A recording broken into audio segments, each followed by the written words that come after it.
চট্টগ্রামে ঐতিহ্যবাহী জব্বারের বলি খেলার মেলা শুরু হয়ে গিয়েছে। আজকে আমি গিয়েছিলাম দ্বিতীয় দিনে ঘোরাঘুরি করার জন্য। Hello everyone, this is Bishakha. মেলায় গিয়ে বুঝতে পারলাম আমি বলি খেলা দেখতে গিয়েছি নাকি খেলতে গিয়েছি। এত মানুষ আমাকে এভাবে ধাক্কা মেরে মেরে চলে যাচ্ছে, আসলে তখন আমার মনে হচ্ছিল আমি বলি খেলা খেলতে গিয়েছি। বলি খেলায় এসে ঝাড়ু কিনবো না তা তো হতে পারে না। আর বলি খেলায় এসে কারা কারা ঝাড়ুর বাড়ি গিয়েছেন এটাও বলবেন, আর কোন কোন জায়গায় বলি খেলা হয় এটা কমেন্ট করে জানিয়ে দিবেন। জব্বরের বলি খেলার সবচেয়ে সুন্দর জিনিস হলো এই মাটির জিনিসপত্রগুলো, ঠাকুরের মূর্তিগুলো অনেক সুন্দর।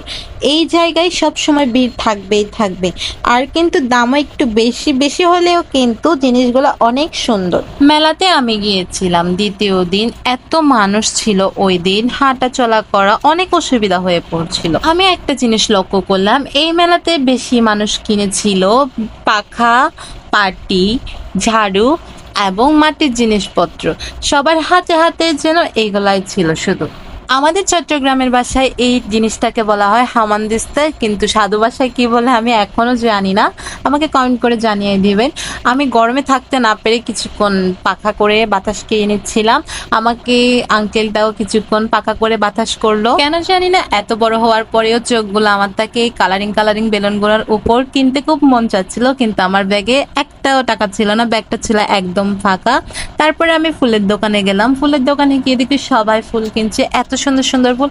দামটা কিন্তু অনেক কমে ছিল, যেটা নেন না কেন ওটার দামে ছিল 100 করে। বাচ্চাদের এই পুতুলগুলো অনেক সুন্দর ছিল, এত কিউট কিউট পুতুল নাকি শুধুমাত্র 100 টাকা। এলিফ্যান্ট গুলো অনেক সুন্দর ছিল, আমি এগুলো দেখছিলাম আমার বোনের মেয়ের জন্য, কিন্তু আমার কাছে টাকা না থাকায় আমি কিনতে পারলাম না।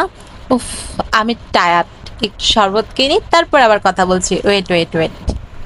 এখানে আবার দেখি বাচ্চাদের অনেক কিউট কিউট ব্যাগও ছিল, আবার বড়দেরও ছিল। বাচ্চাদের গুলার দাম 100, বড়দের গুলার দাম 200। এরপর আমি চলে গেলাম আমার সুখের সংসার সাজানোর জন্য। এই যে দেখছি পাতিলগুলা কিনে আমি বাসায় একটা আমার সংসার সাজিয়ে নিব। আমার মতো অনেকেই দেখি এই ট্যাক্সি পাতিগুলা কিনছিল, তো আবার একটা না অনেকগুলো একসাথে কিনছিল, হয়তো ওনার মেয়ের জন্য কিনছিল। তারপর আমি ফুচকা খাওয়ার জন্য গেলাম, কিন্তু আমার কাছে টাকা না, একটু ফুচকা দেখে চলে আসলাম। তারপর দেখি মেলার এই জায়গায় মানুষ অনেক ভিড় করেছে এই চিক চিক লাঠিগুলা কেনার জন্য।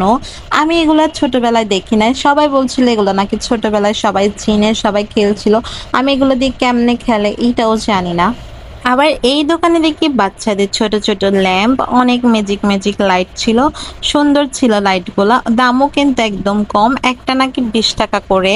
বাচ্চাদের জন্য অনেক ছোট ছোট ঢোলও ছিল। ছোটবেলায় কিন্তু আমার মামা আমাকে এই জব্বর মিয়ার বলি খেলা থেকে এরকম একটা ঢোল কিনে দিয়েছিল, আমার এখনো মনে আছে। আরো অনেক ধরনের খেলনা ছিল বাচ্চাদের জন্য। তারপর আমি চলে গেলাম মেয়েদের ইমোশনালের কাছে, যেটা কিনা মেয়েরা দেখলেই কিনতেই হবে। কাছের চুড়ি প্রতিটা মেয়েরই ইমোশন।